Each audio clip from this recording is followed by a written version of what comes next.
ዛሬ ጠዋት ስትነሱ ምንድን ነው የጠጣችሁት? አብዛኞቻችን ቡና እንመርጣለን። ነገር ግን ይህ ተግባራችን ቆዳችንን በፍጥነት እያስረጀ እንደሆነ ያውቃሉ? ይህንን ተግባር በምን እንቀይረው?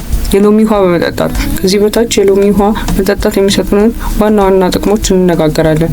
አንደኛ፣ ለቆዳ ውበትና ጥንካሬ። ኮላጅን የሚባለው ፕሮቲን ለቆዳችን ውበትና ጥንካሬ አስፈላጊ የሆነው ፕሮቲን ሲሆን ሎሚ ደግሞ በውስጡ ቪታሚን ሲ የያዘ ነው። ቪታሚን ሲ ደግሞ ይህንን ኮላጅን ለመስራት አስፈላጊ ነው። ሁለተኛ፣ ጭንቀትን ለመቀነስና ትኩረት ለማድረግ። የሎሚ ጠረን በራሱ ጭንቀት የሚቀንስ ሆርሞኖችን ስለያዘ አእምሯችን ንቁ ሆኖና ትኩረት እንዲያደርግ ይረዳናል። ሶስተኛ፣ ለምግብ መፈጨትና ለሰውነት መርዝ ማጣሪያ። የሎሚ ውሃ ጉበታችን ስራውን በአግባቡ እንዲሰራና በሰውነታችን ውስጥ ያሉ አላስፈላጊ መርዞች እንዲወገዱ ይረዳል። አራተኛ፣ የሰውነት ፈሳሽ መጠን ይጠብቃል። ብዙ ሰዎች ውሃ መጠጣት እንሰላቻለን። የሎሚ ውሃ ግን ጣዕም ስለሚሰጠው ብዙ ውሃ እንድንጠጣ ያበረታታናል። ሌላኛው፣ የሰውነት በሽታ የመከላከል አቅማችንን ይገነባል። ሎሚ በውስጡ አንቲኦክሲደንት የሚባሉ ንጥረ ነገሮችን ስለያዘ በሽታ የመከላከል አቅማችንን ይጠብቅልናል። ታዲያ ማድረግ የሚገባን ጥንቃቄ ምንድን ነው?